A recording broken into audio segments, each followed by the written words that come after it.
Everyone knows the old adage, don't judge a book by its cover.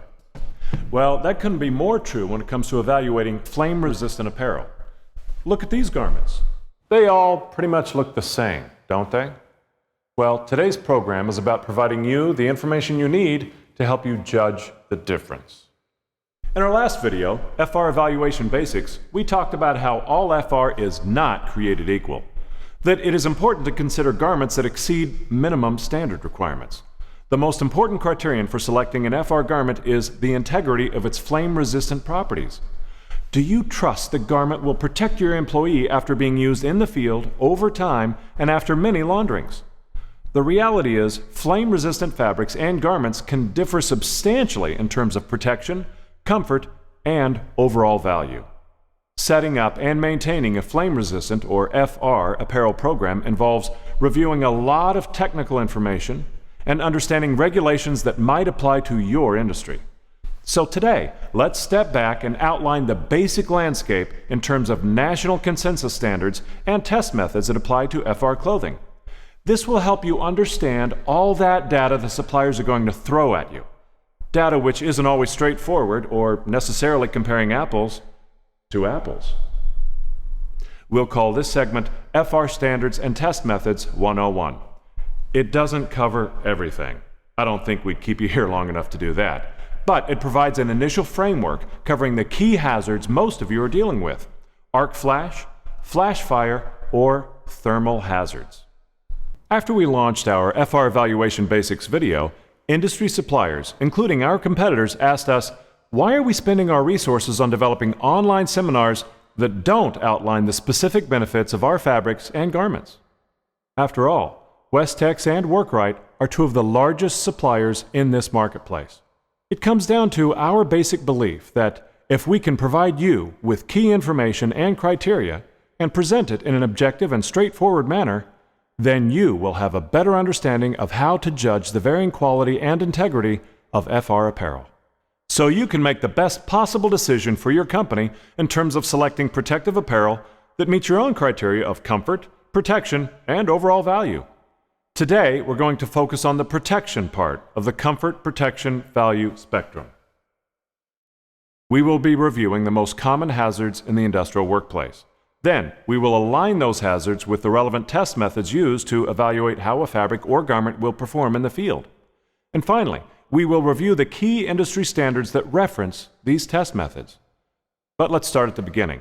What is the functionality of a flame-resistant garment? Simply stated, flame-resistant, or FR clothing, is industrial garments that don't ignite and continue to burn. The objective of wearing a flame-resistant garment is to minimize second and third-degree burn injury and provide the wearer a few seconds to escape. First-degree burns generally heal within a few days or weeks. Second-degree burns can blister and take weeks to heal.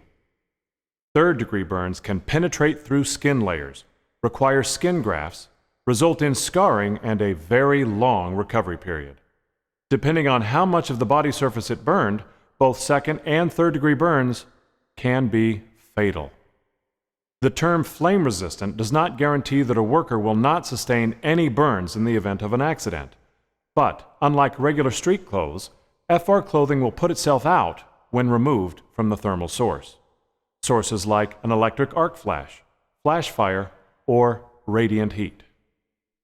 The whole idea is to put employees who are exposed to known workplace hazards in clothing that doesn't become a hazard in itself, which is what can happen when conventional non-FR catches fire and continues to burn, or worse yet, when that clothing can melt into the skin, like polyester, like this shirt here, which is nice and light, but you don't want to be wearing it in the event of an arc flash. Wearing the wrong kind of clothing can actually extend the burn to other areas not initially exposed to the hazard. Here's another comparison using 100% cotton-based shirts. This one is FR, and this one is not. They look quite similar, but when exposed to a thermal source or flame, they perform quite differently. These mannequins are being exposed to an arc flash. As you can see, the 100% cotton clothes on the left immediately ignite and burn intensely, likely to cause severe burn injuries, while the FR garments on the right extinguish rapidly and do not continue to burn, minimizing the worker's injury. Like regular workwear, flame-resistant clothing is worn every day. But FR workwear provides protection against accidental hazard exposure, so it needs to be practical and functional. Actually, today's FR is pretty updated in styling and fabric options. If your workers want to wear a traditional 5-pocket jean and a t-shirt, they can get that in FR. Look over there. Looks pretty similar to the non-FR version, doesn't it?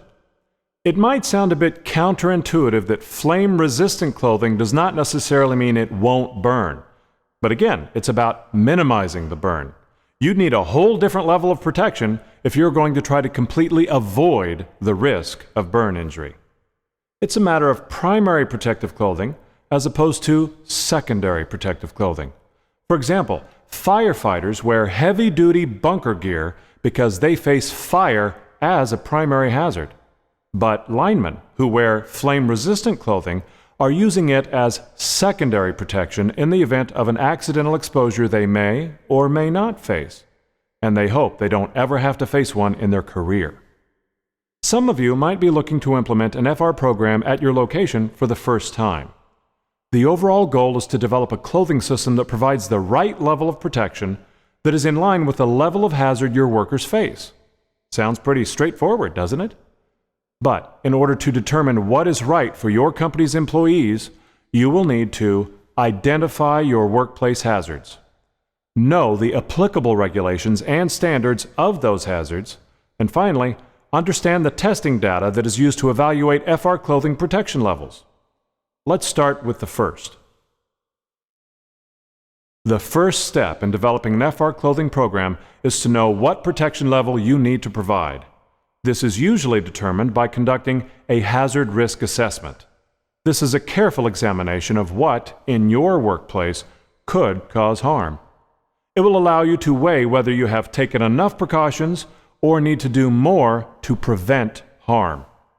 Workers have the right to be protected from harm caused by failure to take reasonable control measures. This stems from federal regulations governing workplace safety. This is outlined in the Occupational Safety and Health Act, which was passed in 1970. There is a section in the regulation that covers all industries.